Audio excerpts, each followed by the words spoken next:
The Cebu teen walked onto the AGT stage with his hands slightly shaking, trying to hide his nerves behind a gentle smile. He had dreamed about this moment since he was a child, sitting on the wooden porch of his grandfather's small house in Cebu, listening to old Elvis cassettes on a player that sometimes stopped working when the batteries got weak. Those were the nights he learned how to shape his voice, how to copy that smooth Elvis vibrato, and how to feel every lyric as if it was part of his own life. Walking in front of the bright AGT lights felt unreal to him. The judges sat in front of him, and Simon Cowell leaned forward with a curious expression, asking him why he chose an Elvis song. The teen took a slow breath and explained that Elvis was the reason he ever believed a boy from Cebu could sing for the world. As the music began, the room went quiet, and the audience prepared for another ordinary audition. But the second his voice hit the first note, the silence turned into a shockwave.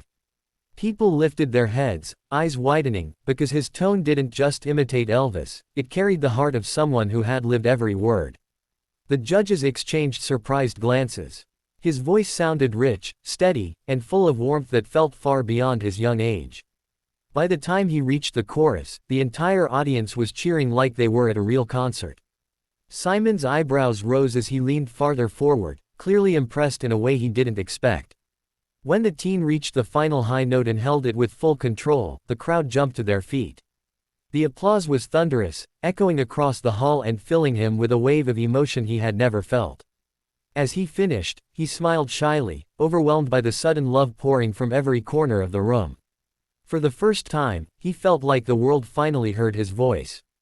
Backstage, his audition clip spread across the internet faster than he imagined. Within hours, fans from the Philippines, the US, and even Elvis tribute groups were sharing his video, calling him the Filipino Elvis, and praising how he honored the king without sounding like a cheap impersonator. People were amazed by his humility, the softness in his voice when he spoke, and the power in his voice when he sang. AGT producers invited him to film an interview, wanting the world to know more about the boy behind the viral voice. He talked about singing in small karaoke bars in Cebu, earning a few pesos to help his family, and how his grandfather always encouraged him to sing louder, believe more, and never stop dreaming. As judge cuts approached, he felt the pressure building. The weight of representing his family, his city, and all the Filipinos cheering him on felt heavy on his shoulders. But he remembered all the nights he practiced barefoot on the concrete floor, singing to the open sky above his home. That memory gave him strength. When he walked back onto the stage for judge cuts, the judges greeted him with excited smiles. This time he looked more confident, standing tall, ready to prove he wasn't a one-time viral moment. As the music began, he closed his eyes for a second and pictured his grandfather in the audience, nodding proudly.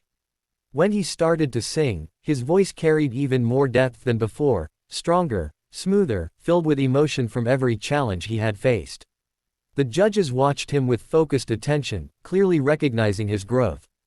Every note showed how seriously he took his chance, how much he had practiced, and how deeply he wanted to go further in the competition. When he finished, the crowd erupted again, and the judges praised his improvement, his passion, and his ability to connect.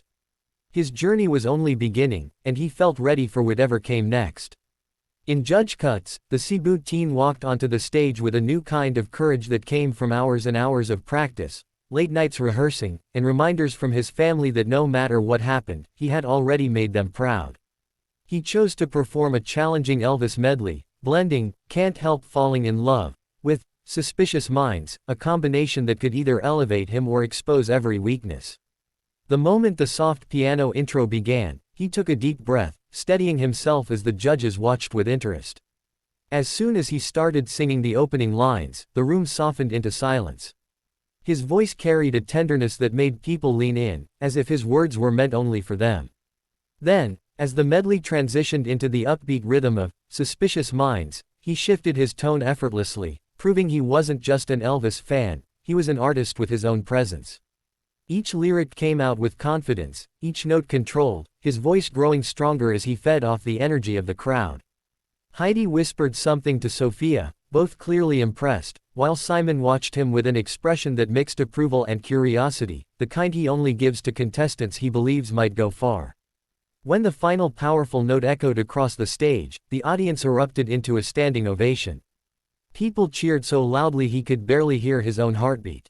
Heidi told him he had a rare ability to modernize a classic without disrespecting its roots.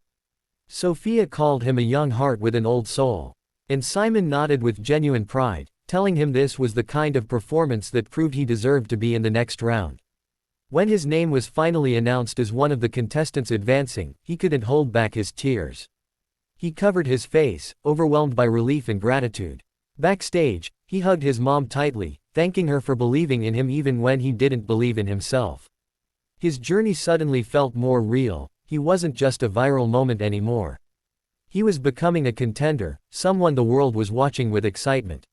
For quarterfinals, he decided to take a risk, something he had never done before. Instead of performing another energetic Elvis hit, he chose a slow, emotional version of Heartbreak Hotel. This version was stripped down, tender, and deeply vulnerable. He wanted the world to hear not just the power of his voice but the emotion behind it. As he walked onto the stage under dim blue lights, he felt the weight of millions watching. The arrangement began soft and haunting, and he stepped into the song with a gentle tone that surprised even the judges. Gone was the upbeat, charismatic Elvis energy. This time he sang with raw emotion, delivering every word like a personal confession.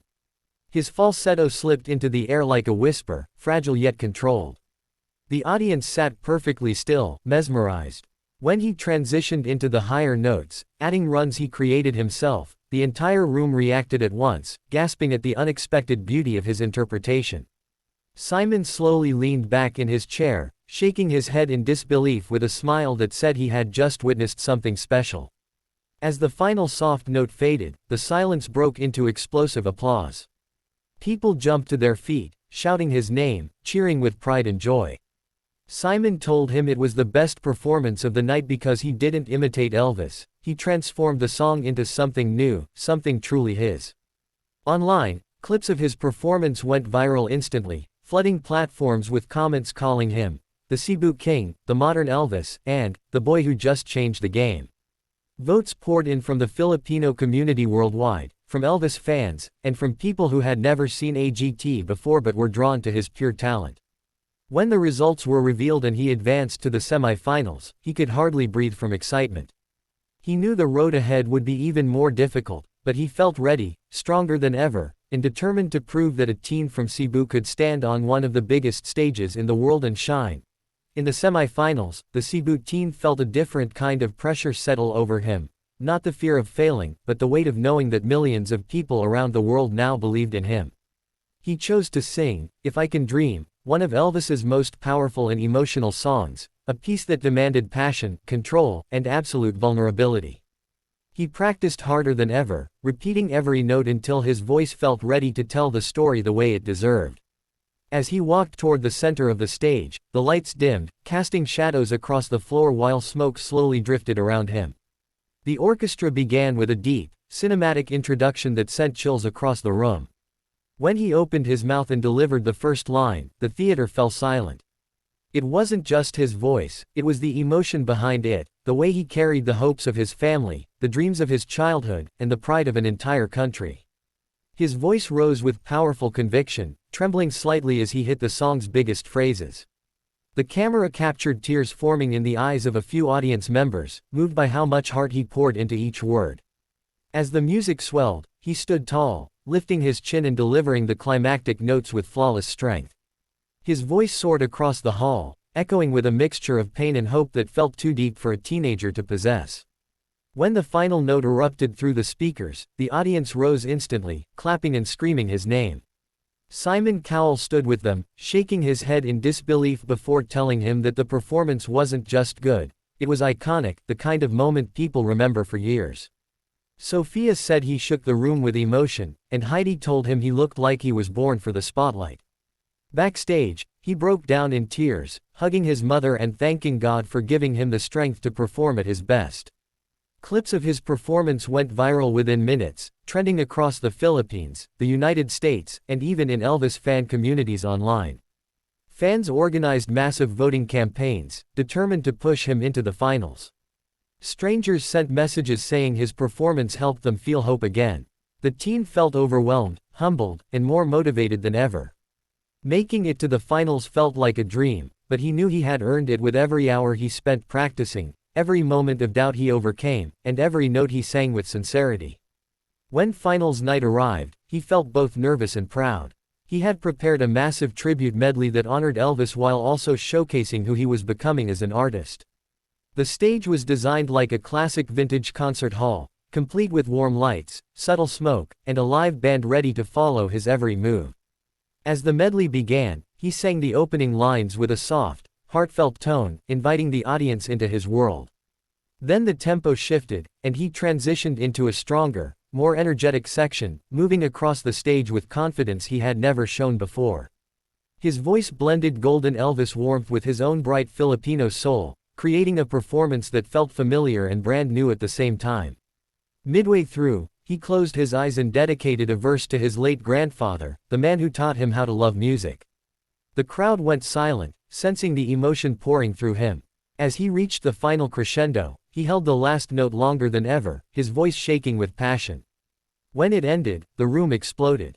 People stood, clapped, and screamed, some waving Filipino flags, others wiping tears. Simon told him it was a masterpiece, the kind of finale moment producers dream of. Whether he won or not, he had proven himself as a world-class performer. Backstage, he felt calm, almost peaceful. He had fulfilled his promise, to his grandfather, to his family, and to himself. He walked into the results show knowing that even if his name wasn't called, he had already won the hearts of millions. And when he looked around the cheering crowd, he knew one thing for sure: Elvis would have been proud.